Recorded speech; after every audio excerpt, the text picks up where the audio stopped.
नमस्कार विद्यार्थियों, सामाजिक अनुसंधान की क्लास में आज हम एक नए विषय पर चर्चा करेंगे आपके साथ। यह है उपकल्पना, हाइपोथेसिस।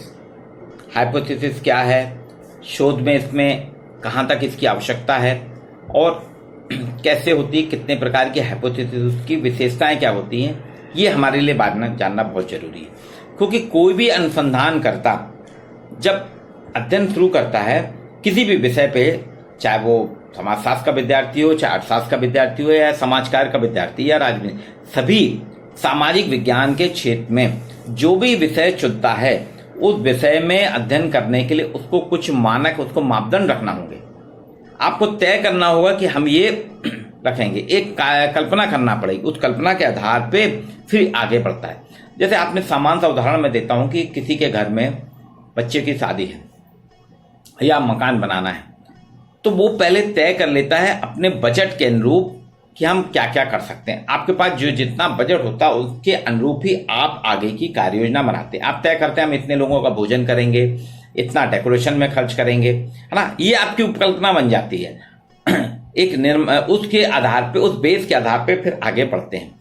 तो आज इसी उपकल्पना पे, जिसे अंग्रेजी भाषा के हाइपोथेसिस का हिंदी अनुवाद है उपकल्पना, इस पे हम चर्चा करेंगे। उपकल्पना या प्राकल्पना का शाब्दिक अर्थ है पूर्व चिंतन, है ना। अनुसंधान में जो चरों के बीच संबंधों के लिए एक पूर्वानुमान करते हैं, वो वास्तव में जिसका बाद में विश्लेषण होता है, ये कहलाती है उपकल्पना।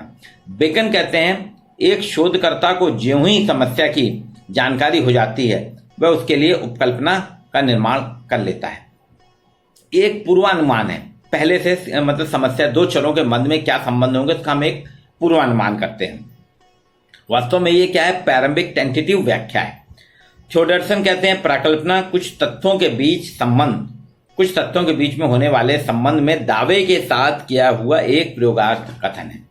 कार्लिंगर कहते हैं प्राकल्पना या उपकल्पना अनुमान के साथ कहा गया वह कथन है जो दो या दो से अधिक चरों के बीच के संबंधों को बताता है। ब्लैक और चैंपियन कहते हैं किसी वस्तु के विषय में प्रयोगार्थी कथन जिसकी वैधता आमतौर पर अज्ञात है वही उपकल्पना है। अब इसको अलग अलग प्रकार से उन्होंने कहा। स्कैटस कहते हैं प्रकल्पना वास्तव में एक अस्थायी रूप से सत्य माना हुआ कथन है जिसका आधार अभी उस घटना के बारे में नए सत्य की खोज करना है। वेबस्टर न्यू इंटरनेशनल डिक्शनरी ने इसकी परिभाषा दी है, डिक्शनरी ऑफ इंग्लिश लैंग्वेज के अनुसार उपकल्पना एक विचार, दशा या सिद्धांत है जो कि संभवतः बिना किसी विश्वास के मान ली जाती है।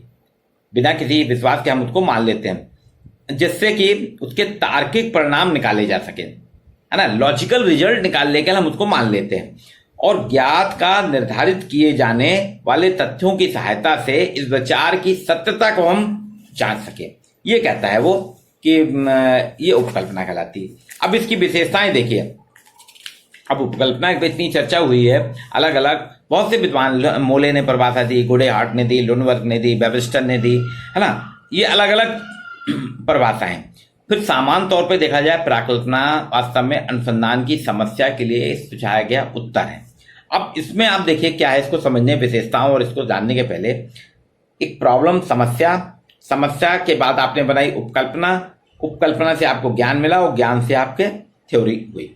इसको जो है आप एक चार्ट के हिसाब से समझ सकते हैं कि प्राकल्पना के लिए पूर्व सिद्धांत आप लीजिए, प्री थ्योरी, फिर उससे अनुमान, कुछ गैस कीजिए, कुछ अनुमान बनाइए, फिर काल्पनिक विचार, इमेजिनेटरी थॉट लिखाइए, फिर इसके पूर्वानुमान, इसके प्रेडिक्शन निकालिए, फिर काम चलाओ सामान्यीकरण, एक टेम्परेरी जनरलाइजेशन करिए और प्रस्थापना, इससे प्रोपोजिशन, ये मिला के मतलब पूर्व सिद्धांत से लेके आप जब प्रस्थापना तक आते हैं तब आपकी हाइपोथेसिस बनती है, जिसे प्राकल्पना या उपकल्पना कहते हैं। अब इसकी विशेषताएं देखिए, गुडेहार्ट ने इसकी विशेषताएं बताई हैं। क्लियरिटी होना चाहिए, हम जो भी उपकल्पना बनाएं स्पष्ट होना चाहिए। अनुभव सिद्धता, अनुभववाद, एम्पिरिज्म होना चाहिए, अनुभव के आधार पर होना, विशिष्टता होनी चाहिए, है ना, स्पेसिफिसिटी होना चाहिए, उपलब्ध प्रविधियों से संबंधित होना चाहिए, रिलेटेड टू अवेलेबल टेक्निक्स, है ना, सिद्धांत से संबंधित, रिलेटेड टू थ्योरी, आपके जो सिद्धांत है उससे होना चाहिए। अगर आपने इन 5 चीजों का ध्यान नहीं रखा तो आपकी उपकल्पना आपको प्रॉब्लम या आपको दिक्कत दे सकती है। और गुडे हार्ट के अनुसार हम सामान्य तौर पे कह सकते हैं कि एक उपकल्पना के अंतर्गत निम्नांकित विशेषताएं होंगी। यह तथ्यों पे आधारित एक अस्थायी हल है। तथ्यों पे हमने जो पूर्व के तथ्य लिए थे उनके आधारित एक अस्थायी हल है।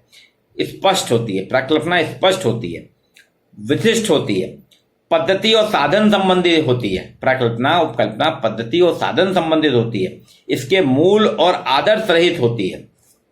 इसकी भाषा सरल और स्पष्ट होती है, अतिशयोक्ति नहीं होना चाहिए। प्रकल्पना समस्याओं के प्रमुख सिद्धांत और पूर्व निर्मित सिद्धांत से संबंधित होती है। अब इसके आयाम जो हैं अलग अलग, जॉन गॉल्टिंग नाम के एक हुए हैं, उनने कहा कि इसके आयामों पे चर्चा की है। वो कहते हैं इसके आयाम अलग अलग होते हैं।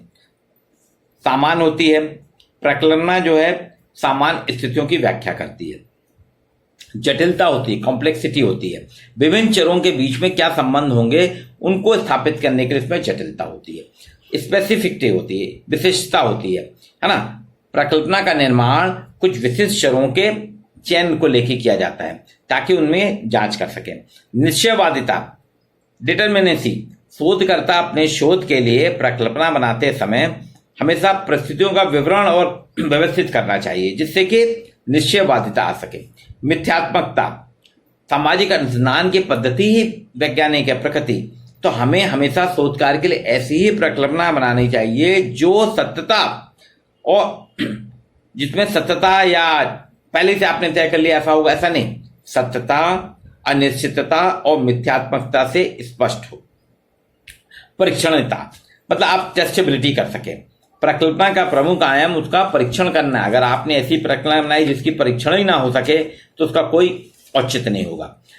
संवहनशीलता, कम्युनिकेबिलिटी होना चाहिए, उसका संवहनशीलता होनी चाहिए। हम जब भी उसका करें तो उसको एक सीमा तक संवहनशीलता होना चाहिए, मतलब व्यक्ति उसके अर्थ को समझ सके। पुनरुत्पादकता, कार्टून कहते हैं कि प्रकल्पना का एक आयाम उसका पुनरुत्पादक होना भी है, मतलब एक बार उसके निष्कर्ष के बाद हम दोबारा उसको फिर उपयोग कर सकें, है ना। ये भविष्यवाणीता, मतलब उसमें भविष्यवाणी करने की क्षमता होना चाहिए। विश्वसनीयता, रिलायबिलिटी होना चाहिए। प्रकल्पना हम ऐसी लें जिसका उपलब्ध तथ्यों के आधार पर हम परीक्षण कर सकें। अब इसके स्रोत क्या होंगे? 2 होते हैं इसके स्रोत, एक होता है व्यक्तिगत स्रोत पर्सनल और दूसरा एक्सटर्नल बाह्य स्रोत। तो व्यक्तिगत स्रोत में गुडे हॉट ने इसका कहा कि हम व्यक्तिगत रूप से और बाह्य स्रोत के रूप में हम व्यक्ति से मिलें, किताबों को ढूंढें, उपलब्ध साहित्य, सिद्धांत, है ना, पुस्तकालय, इन सब से हम प्रकल्पना बना सकते हैं। अब इसके 3 स्रोत उन्होंने बताए हैं निम्नांकित गुडे हॉट ने। संस्कृति एक पहला स्रोत है, मतलब आप उपकल्पना के लिए आपकी संस्कृति सबसे बड़ा, सामाजिक दृष्टिकोण से बहुत बड़ा महत्वपूर्ण स्रोत है। विज्ञान, हम जो मनोविज्ञान समाजशास्त्र में या समाज कार्य में बनाते हैं इसमें हमको विज्ञान का प्रयोग करना चाहिए। पुनः विश्लेषण, इसका पुनः विश्लेषण करना चाहिए, मतलब पुनः विश्लेषण से हमको एक स्रोत के रूप में। व्यक्तिगत अनुभव, हमारे व्यक्तिगत अनुभव के आधार पे हमको रिसर्च करनी चाहिए। बहुत बचपन में हम लोग पढ़ते थे कि न्यूटन ने एक पेड़ से सेब गिरते देखा, तो उसने उसको देख के कि सेब नीचे क्यों आया, ऊपर क्यों नहीं गया, इस पे गुरुत्वाकर्षण का सिद्धांत बना दिया। तो ये कहते हैं, लैम्ब्रोसे ने भी कहा था, लैम्ब्रोसे ने डॉक्टर होने नाते कहा था कि अपराधी जन्मजात होते हैं अपनी शारीरिक विशेषताओं में से, अपराधी जन्मजात होते हैं उनकी जो शारीरिक विशेषताएं सामान्य व्यक्तियों से अलग होती है। उसने एक अपने अध्ययन के आधार पे करा। तो व्यक्तिगत अनुभव के आधार पे हमको बनाना चाहिए। अब प्रकार क्या है, इसके अलग अलग हेज नाम के हुए, उन्होंने अपनी स्टैटिक्स फॉर साइकोलॉजी में इसकी सरलता और जटिलता के आधार पर इसके प्रकारों का वर्णन किया है। सरल, सिंपल हाइपोथेसिस, बिल्कुल सरल होना चाहिए जिससे साधारण सहसंबंध स्थापित हो जाए। जटिल होना चाहिए जिसमें चरों के बीच उच्च सांख्यिकी जटिलता के माध्यम से हम सहसंबंध करें। तो इस आधार पर उन्होंने 6 प्रकार दिए हैं। कार्यकारी उपकल्पना, वर्किंग हाइपोथेसिस, अनुसंधान प्रकल्पना, रिसर्च हाइपोथेसिस, निराकरणीय प्रकल्पना, नल हाइपोथेसिस, सांख्यिकी स्टैटिकल हाइपोथेसिस, वैकल्पिक प्रकल्पना, ऑप्शनल हाइपोथेसिस, वैज्ञानिक प्रकल्पना, साइंटिफिक हाइपोथेसिस। ये कहते हैं कि अलग अलग प्रकार से हमें करेंगे, जैसे आपके कार्यकारी उपकल्पना, अनुसंधान के विषय में अनुसंधानकर्ता के प्रारंभिक अनुमान होते हैं और उन अनुमानों को सिद्ध करने के लिए उसके पास पर्याप्त जानकारी भी उपलब्ध नहीं रहती है, इसलिए वो कार्यकारी उपकल्पना बना लेता है। अनुसंधान परिकल्पना जो है, रिसर्च हाइपोथेसिस है, किसी सामाजिक तथ्य के विषय में उसके गुणों को के संदर्भ में जो शोधकर्ता प्रस्थापना करता है वो वास्तव में क्या है, इसे सत्य असत्य जानना चाहता है, रिसर्च हाइपोथेसिस। निराकरणीय नल एक दूसरा रूप है, इसमें बिना संबंधों की प्राकल्पना है। इसमें निराकरणीय प्राकल्पना होती है जिसमें प्राकल्पनाओं के परीक्षण के लिए उसका प्रयोग किया जाता है। सांख्यिकी, इसमें निवासियों की आय है ना, तो उसमें कथन या अवलोकन हमारे से ऐसे होते हैं जिसमें सांख्यिकी चीजें उपयोग होती हैं। जैसे जौलपुर आगरा के निवासियों की आय में अंतर, जौलपुर के निवासी आगरा के निवासियों से अधिक धनी है, या बंबई के निवासी जबलपुर के निवासियों से ज्यादा धनी है। ये इसमें स्टैटिस्टिकल है। अब इसका निर्माण कैसे करेंगे हम प्रकल्पना का, तो इसमें प्रेडिक्शन, आपको प्रेडिक्शन करना पड़ेगा। इसके 3 चीजें बताई हैं, प्रेडिक्शन, प्राकलन, उत्तराकलन, पोस्ट डिटेक्शन, वर्णन या व्याख्या, है ना, डिस्क्रिप्शन। पहले परिकल्पना का फॉर्मुलेशन है हाइपोथेसिस, उसकी सार्थक वस्तुस्थिति और आंकड़ों का संग्रह करते हैं। उत्तराकलन में हम सार्थक वस्तुस्थिति, परिकल्पना का निर्माण और आंकड़ों का संग्रह करते हैं। सार्थक वस्तुस्थिति, आंकड़ों का संग्रह और उसका निर्माण, ये अलग अलग प्रकार से परिकल्पना बनाई जाती है। अब इसको करेंगे कैसे अपन, आप जो अध्ययन करते हैं उसमें परिकल्पना का हम महत्व देखते हैं कि परिकल्पना का निर्माण और सत्यापन करना ही वैज्ञानिक अध्ययन का प्रमुख उद्देश्य है। यहाँ पे आपने कुछ बनाते हैं तो उसमें अपन को गुड़े हटने का कि सामान्यतः कुछ कठिनाइयां आती हैं, जैसे उपयुक्त शब्द हमको चुनने की असमर्थता होती है ना। परिकल्पना निर्माण के लिए सैद्धांतिक संरचना ज्ञान का अभाव होता है, इसमें सैद्धांतिक संरचना के तर्क संगत प्रयोग करना होगा।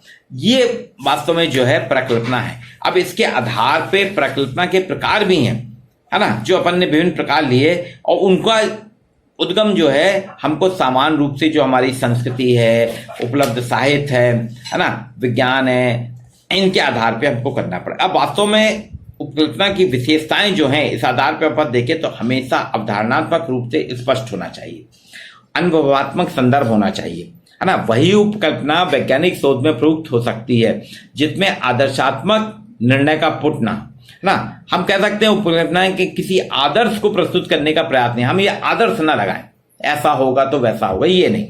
उपकल्पना विशिष्ट होनी चाहिए। हम जो भी उपकल्पना बनाते हैं उससे यथार्थ निष्कर्ष पे पहुंचना अगर सामान होंगे तो हम निष्कर्ष पे नहीं पहुंच पाएंगे, इसलिए विशिष्ट बनाइए आप जिसमें सभी पहलुओं का हम अध्ययन कर सकें। उपकल्पना सिद्धांत समूह से संबद्ध होना चाहिए। जॉन साहब गुडे हॉट कहते हैं कि हम नियमों की अवहेलना करके काम करना चाहते हैं, तो जब अगर आप नियमों की अवहेलना करके उपकल्पना बनाएंगे तो आपको उसके रिजल्ट भी वैसे ही मिलेंगे। अनुसंधान प्रणालियों और प्रविधियों से संबद्ध होना चाहिए।